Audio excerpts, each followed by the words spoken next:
This is the Killer Innovations Podcast with Phil McKinney. Keep in mind that the information and opinions expressed in this podcast are Phil's, and Phil's alone, and they don't necessarily reflect those of his past, current, or future employers.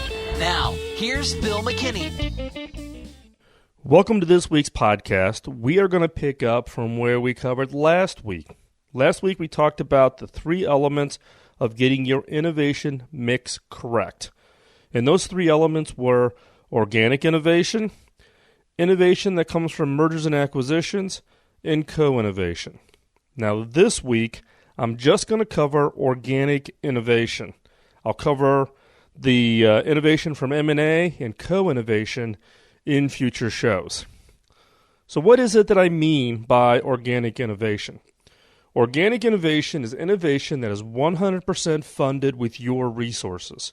People, time, money, contributing intellectual properties that you may already have, such as patents, trade secrets, work in progress.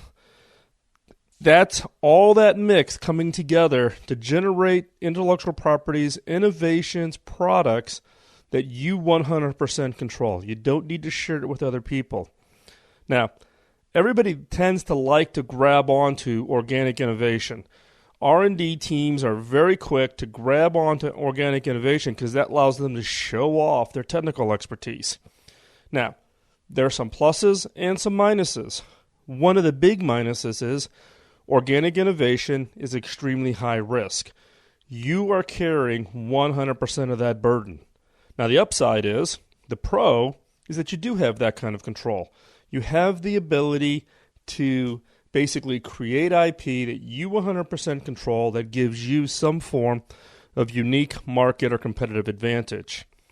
Now, to really take advantage of organic innovation is you got to think strategically about where do you make the right investments and over what time frame. When will you get the return from those investments to have ultimate impact back to your organization? So where, what I would call the areas of focus, and when, the timeline, or what I refer to as the innovation funnel. If I make a certain amount of investment, when do I get that money back? So, areas of innovation focus. I break it down really into a third. A third of the innovations that you're focusing in on are just kind of the natural next steps. The things that are in your core that make sense, that you just have to continue to drive organic investment in an attempt to try to create some form of competitive advantage or some barrier for your competitors to come in and try to compete. So about a third of it should be in right up next to the products and IP that you're working on. So an extension to a patent or unique feature sets that you can bind into a new product based on your core capabilities in order to try to create barriers for others to be able to come in and compete. The next third, really what I refer to as extensions. Now, in your core business, you know what you know, right? You know that in your gut, you know your business, you know your customers, you know your operation. Now, there's a segment of that says, you know what you don't know. You know that there's some areas of possibilities out there, but you've never gone there. You've never investigated them. About a third of the focus area should be starting to push into those areas where you've never stepped into. Now, you kind of know that those are interesting areas, but you just have never done it. And you need to step out there and try to push kind of into those areas that you know would be potentially rich areas for innovation, but you just never have gone there. And then the last third is what I would call pure discovery. It's the you don't know what you don't know area. You're not sure where the ideas are going to come from. And in fact, in this case, you got to let for a little investigation, a little bit of experimentation. You got to kind of step out there and go into areas that you would just have never even considered. So again, in the case of the organic innovations, about a third of it is in the core, right up next to your current products. About a third is into these areas of extensions, meaning areas that you know would be interesting, but you just never have committed the time and the resources. And then about a third is pure discovery.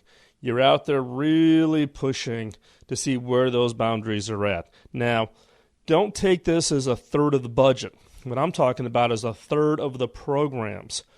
You have to get comfortable as to how much dollars you're going to put into each one of these. But when I look at total number of projects that are in the core tend to be a little bit bigger projects because you have a little bit higher assurance that they're going to be successful, and I have less dollars. But as far as total number of investigations going on, you need to have a volume of investigations because, as you look across that, the risk mix changes. Now, beyond the focus, you have to think about the innovation funnel, timing. If you put a certain amount of investment in, when are you going to get the payback? So near term, in the case of the PC business, investments that I make that are on a path to return in 18 months have a pretty high level of assurance that they're going to come through and be successful because you've done all the planning. You're ready to make those investments. When the timeline gets close, the level of insurance goes high. Same thing as midterm, 2 to 3 years out. Yeah, there's some risk, but you can kind of see the path. Long term, 5, 6, 7 years out, man, you're rolling the dice. You're making some long-term bets. So again, when you look at a combination of the focus and a combination of the funnel, those two mixes allow you then to kind of tune in to the risk profile that you're comfortable with. Now, here's my one word of warning. A lot of organizations will focus all of their projects on the core, and they'll focus them all on the short term, right? That reduces the risk. It eliminates any form of upside potential because that's what all of your competitors are doing. All of your competitors are betting on right in the core product that you have today, and they're betting on everything in the next 12, 24, maybe 36 months, depending on the industry you're in. It's this ability to look at core, extensions, and pure discovery across the timeline. It is near-term, mid-term, and long-term. And with the right set of mix across all those components, you can dial in the risk, but don't ignore one of them. Don't bet everything to be near-term, and don't do any pure discovery programs. Now, organic innovation really has a couple of key, I don't know what I would call it, elements or components or the right ecosystem that really defines it for success. In the case of organic innovation, it's got to be built on something. You've got to have some form of expertise, right? You have to have a contribution to make. Going off, and if you have a boatload of cash and going off into a completely orthogonal innovation in the form of doing that organically makes no sense. The opportunity for success drops significantly. If you want to get into totally new areas, that's where alternative options such as M&A or co-innovation makes sense, and we'll cover that in upcoming podcasts. So for organic, it's got to be about a contribution to make. You have to have some expertise. You need some IP that you're going to build upon, whether that's patents, people with certain expertise in the organization, history in the industry space, something. You need to also make sure that what you're working on is aligned with your customer, the who, in the nomenclature that I use in the book Beyond the Obvious. Who is the customer? Who is it that gives you money or something in return for the value you deliver? All of your innovation programs need to be aligned with the who. Now, doesn't mean the who today, doesn't mean your customers today, but you've got to make sure you understand that what is it you're innovating and what problem are you solving. Customers don't buy products or technology. They buy solutions to their problems. And the key point there is that you've got to get the timeline to match. As I talked before, near-term, mid-term, or long-term innovation funnels, you need to make sure that the innovation that you're working on is aligned to a customer need that's going to exist at the time that the innovation comes through. So if you're doing, a real long-range discovery and it's going to be 3 years out, what problem are you solving? What problem is the customer going to have? What does the customer segment look like then? So you need to make sure that if you're going to do organic, you have the expertise, you got the IP to build upon, you've got the alignment with your customer or your who, and that the timelines all match. If you don't have all of these, then organic may not be the best choice, right?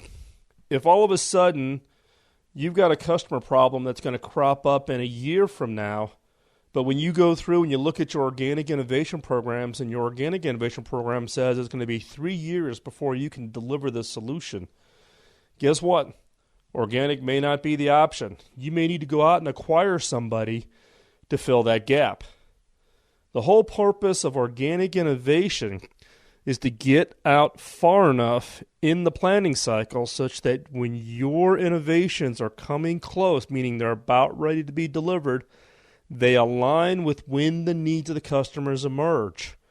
If you wait until the problem exists in today's customers, meaning your customers need the problem today, and you have nothing in your organic innovation funnel, don't rush and try to start a program organically. You need to be creative and look at other alternatives, such as acquiring, whether that's full out acquiring a company that's got a solution to the gap you have, or acquiring patents and intellectual properties, acquiring rights to a product, not an entire company. There's lots of ways to do it on M&A. Likewise, co-innovate. Bring together one or two other players that are key components to solving the immediate customer problems that allows you to accelerate. Rather than taking 3 years to develop the innovation, can you co-innovate and do it in a year? So again, what I'm trying to get across to you here is that when you're thinking about organic innovation, you got to have that expertise. You got to have the IP to build upon. You got to understand the customer segment and the problem that you're going to address, and the timing has to match. Timing has to match. If you don't have all of those things, then, like I said before, organic innovation may not be the right choice. And as I talked about in last week's podcast, getting the mix right. How much of your innovation programs are in organic? How much of your innovation comes from M&A? And how much of your innovation comes from co-innovation? Getting that mix right, depending on your company, your industry, the competitive nature of your market, will allow you to drive a very highly successful overall innovation program within your organization. If you get it wrong and you focus, for instance, 100% on organic, you tend to get a culture of NIH, not invented here. Any attempt to bring an innovation in from the outside, whether that's an M&A or a small startup that has an interesting little piece that potentially could be very helpful to your programs, the culture will reject it because you built an entire culture around organic only. By defining the mix correctly, you teach your organization to avoid that NIH culture. So, again, this week we're just focusing on organic. Over the next coming weeks, I'll cover M&A and co-innovation in more detail. And with that, I want to thank you for your time out of your busy schedule to listen to the podcast.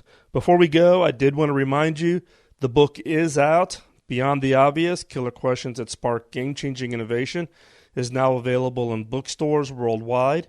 It's also available from all of the online bookstores, and you can get it in ebook, hardback, or audio.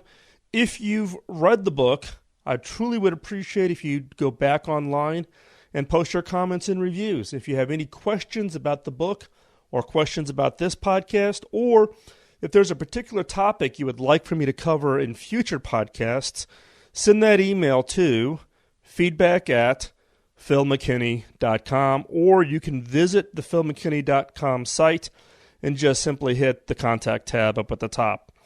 Also, subscribe to the podcast. There's going to be a whole series of these that are all linked together, so you want to make sure you're subscribed. So go over to iTunes and subscribe, or if you're using any kind of other podcast catcher, make sure you subscribed. And the other point is tell others. If you've been a long-time listener to the podcast, you know the background. If not, the podcast was started 6 years ago. It's basically in response to really a promise that I had made to a longtime mentor when I asked that mentor, how could I pay it back? How could I pay back all the time he put into my career to help me get started right out of college? And his point is you can't pay it back. What I needed to do is pay it forward. And so this podcast and the fact that I license all the podcast material under Creative Commons non-commercial for you to use and share with your coworkers or your management teams is a way for me to pay it forward. All I ask is that you tell others. So tell others about the podcast, tell others about the book, and help spread the word. With that, again, I want to thank you for all the time that you've taken out of your week to listen to the podcast. Again, if you have questions, drop me an email or connect with me on LinkedIn, Facebook, any of the social networks, Twitter, and you can find all the links to that over on the website at philmckinney.com. With that, have a great week. Keep innovating. We'll talk to you real soon. Bye-bye.